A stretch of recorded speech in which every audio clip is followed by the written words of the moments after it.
Good evening, I'm Michaela Hurd. I'm Ryan Dondero. And I'm Hannah Bowden. Thank you for being with us tonight. Tonight we'd like to discuss history in the making. We'd like to begin with live footage of the current disaster on farmlands in the Midwest.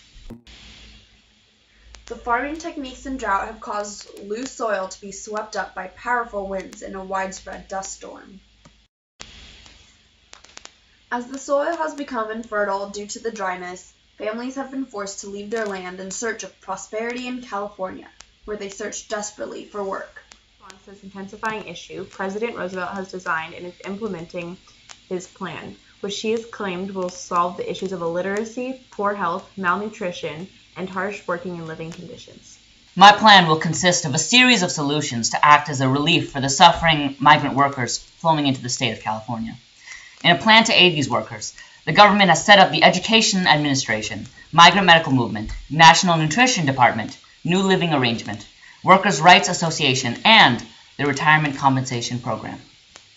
Thank you, Mr. President, and now we will switch over to the heads of each of the newly implemented programs.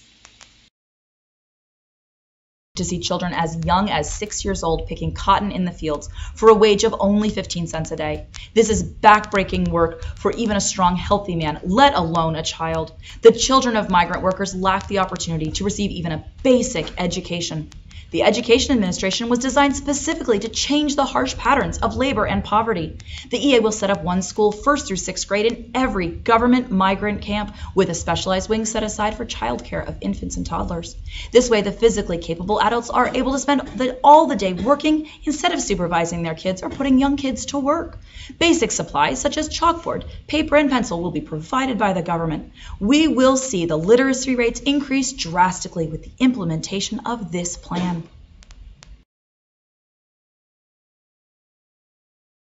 The lack of work, money, and affordable healthcare has been causing immense harm to migrant families.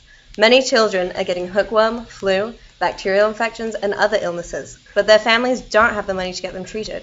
If these illnesses go untreated, they may have irreversible effects. With the migrant medical movement, we will put clean medical facilities in all of the farms throughout California. These will provide healthcare from trained professionals for the migrant workers who cannot otherwise afford to get medical help. Whether it's a broken wrist, pregnancy, or a bad case of pneumonia, our doctors will be there to help. In the long run, having healthy workers will help keep our farms running smoothly and efficiently. Malnutrition has been a growing issue throughout the migrant worker community.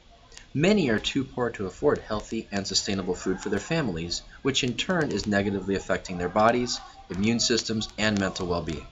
The general stores on these farms are ridiculously overpriced, and sadly the workers are forced to waste their money on these stores because they have no other options. Now the general stores will have to lower prices to reasonable prices for the workers so that the entirety of their wages doesn't go to overpriced goods, but instead can be saved for the workless winters. At the beginning of each week, the general store will hand out 1 loaf of bread, 1 can of beans, and 3 potatoes, and a half pound of vegetables to each adult in the camp. These basic improvements can greatly help migrant families stay happy and healthy during these difficult times. Conditions in which many migrant workers live is unacceptable. It is difficult enough for migrants to find a stable home, and it does not help that these homes are filthy and not well kept, leading to poor health among the migrants who live there.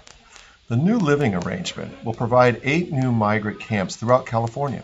These camps will have periodic check-ins with each other to ensure that living conditions are healthy.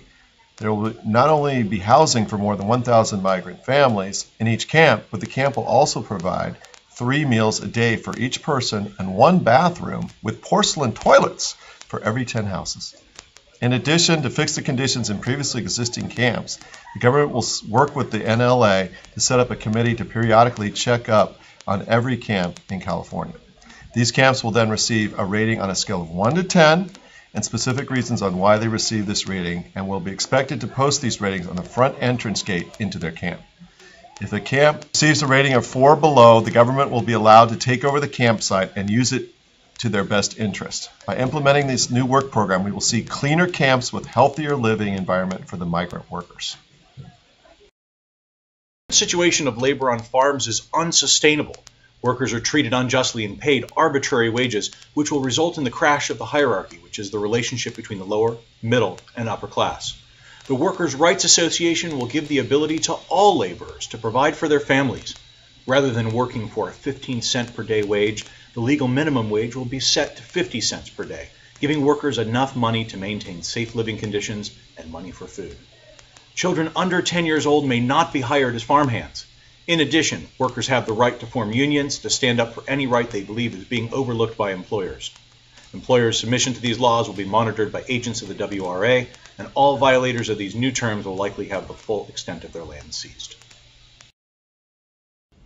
Many people have seen firsthand the pain and suffering of elderly migrants as they attempt not only to maintain their own health, but also provide food and money for their families. The Retirement Compensation Program will not only provide money for elderly migrants who have retired, but will also provide health care services. The RCP will provide $12 a month for every person over the age of 65 for the purpose of maintaining a reasonable living situation for them and their families. In addition, the government will fund 10 hospitals throughout California specifically designed for those over 65 years old who cannot afford the medical attention they need. These hospitals will provide free health care to help the elderly get back on their feet. In doing this, we hope to see the life expectancy of migrants increase while allowing them to avoid harmful labor. Once again, I'm Michaela Hurd. I'm Ryan Dondero. And I'm Hannah Bowden. Thank you for being with us tonight, and we hope to see you again next week. Good night.